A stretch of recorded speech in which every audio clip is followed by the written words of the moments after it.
Baik, Assalamualaikum warahmatullahi wabarakatuh. Perkenalkan, saya Tubagus Sawen Amrullah. Saya dari Prodi S1 Manajemen Universitas Sibar Asia. Di sini saya akan memaparkan analisis masalah keamanan data pada bidang manajemen finansial dan sumber daya manusia dalam rangka pemenuhan tugas Cyber Security Management. Baik, saya mulai. Yang pertama adalah pengertian dari keamanan data. Jadi keamanan data adalah prosedur dan regulasi untuk melindungi data dari perusakan, modifikasi, serta penyebaran data, baik disengaja maupun tidak.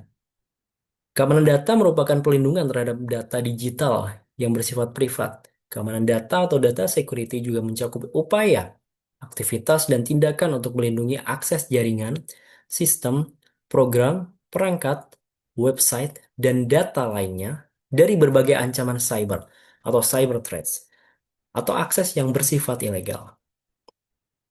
Baik, ada tiga prinsip keamanan data yang biasa dikenal dengan CIA Triad ya.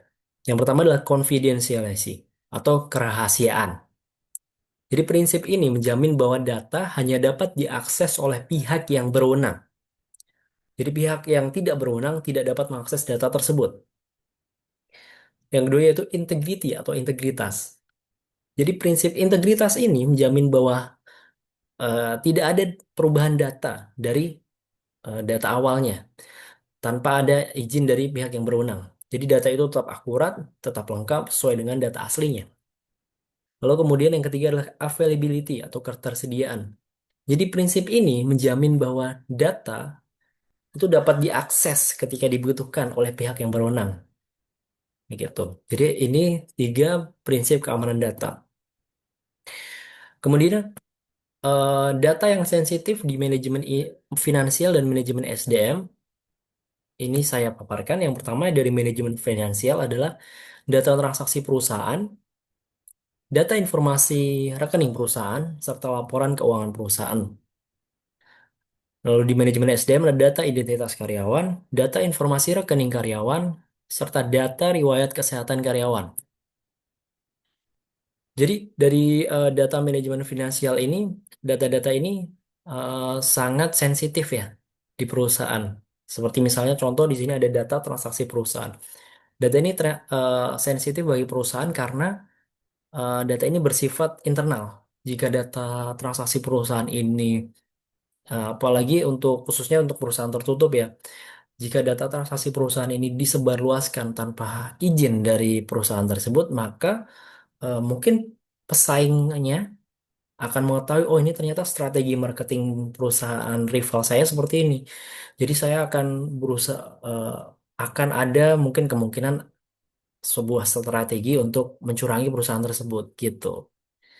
Lalu data manajemen SDM yang sensitif sebagai contohnya misalkan data identitas karyawan seperti KTP, mungkin identitas wajah, lalu tempat tinggal, seperti itu kan data sensitif juga.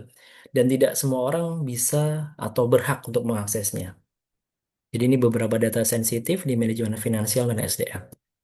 Lalu masalah keamanan data di manajemen finansial dan SDM. Ini yang pertama ada kebocoran data. Nah, kebocoran data ini merupakan masalah yang sangat serius karena dengan adanya kebocoran data, itu data-data yang bersifat internal yang tidak boleh diakses oleh semua orang bisa bocor ke publik atau mungkin bocor ke rivalnya atau pesaingnya, pesaing perusahaan dan ini dapat merugikan perusahaan tentunya. Dan yang kedua penyalahgunaan akses. Penyalahgunaan akses ini dapat dilakukan atau diakibatkan oleh pihak dari dalam maupun dari luar perusahaan. Contohnya misalkan pihak dari dalam ada seseorang yang memberikan akses kepada pihak luar tanpa sepengetahuan perusahaan tersebut. Jadi pihak luar yang seharusnya tidak berwenang untuk mengakses data perusahaan itu akhirnya bisa mengakses karena diberikan akses dari dalam. Lalu misalkan dari penyalahgunaan akses dari luar.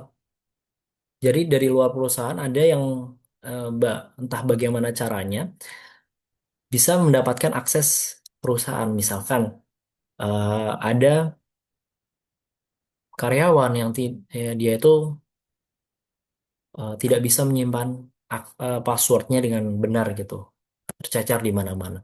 Nah, itu salah satu cara untuk pihak luar bisa mengakses ke dalam perusahaan. Lalu ada serangan phishing.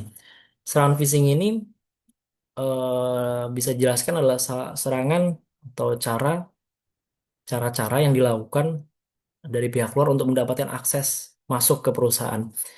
Kalau yang ramai di belakangan ini adalah salah satu contohnya adalah dengan mengirimkan link aplikasi ke WhatsApp.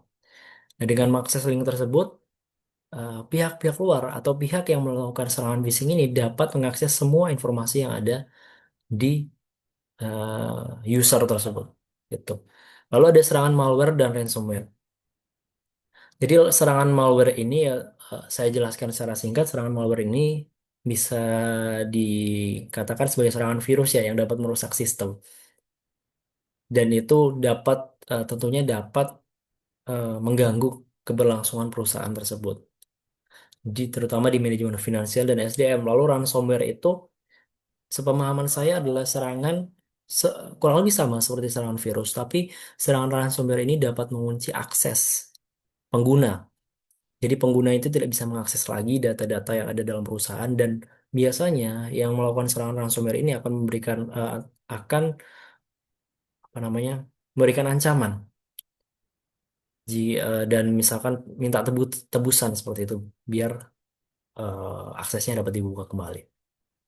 Lalu yang kelima adalah sistem yang tidak update. Nah, sistem yang tidak update ini akan mengakibatkan keamanan data pada perusahaan akan semakin berkurang. Dengan adanya sistem yang tidak update ini, maka tentunya tentunya aplikasi-aplikasi keamanan seperti antivirus, firewall, dan sebagainya akan tidak update juga. Dan hacker atau seorang yang ingin mengakses komputer tersebut akan dengan lebih mudah mengakses data perusahaan. Lanjut, solusi masalah keamanan data. Jadi ada beberapa solusi dari masalah keamanan data tadi, yaitu yang pertama membatasi akses data. Tentunya membatasi akses data ini bisa dengan cara menggunakan password atau kata sandi yang diperuntukkan bagi seluruh karyawan. Atau bisa bisa jadi kata sandi tersebut diperuntukkan bagi karyawan-karyawan tentu saja yang mempunyai wewenang atas data tersebut. Lalu menggunakan aplikasi keamanan data seperti antivirus, firewall, verifikasi dua langkah. Kemudian melakukan pelatihan dan pengawasan siber secara berkala kepada karyawan. Jadi pelatihan dan pengawasan ini sangat penting karena ini akan memberikan kesadaran bagi karyawan perusahaan akan keamanan data. Jika karyawan pada perusahaan tersebut lebih sadar akan keamanan data, maka mereka tidak akan seenaknya atau mereka tidak akan secara ceroboh dalam melakukan pekerjaan sehari-hari yang bisa mengakibatkan keamanan data tersebut eh, dapat bocor gitu, data-data perusahaan dapat bocor. Lalu kemudian melakukan pembaruan sistem secara berkala. Pembaruan sistem ini sangat bermanfaat agar keamanan sistem pada perusahaan tersebut dapat terjaga. Lalu kesimpulan, data manajemen finansial dan SDM sangat vital bagi perusahaan. Jadi manajemen finansial seperti data manajemen finansial seperti tadi data transaksi perusahaan, laporan keuangan serta informasi rekening perusahaan itu sangat sensitif dan vital bagi perusahaan.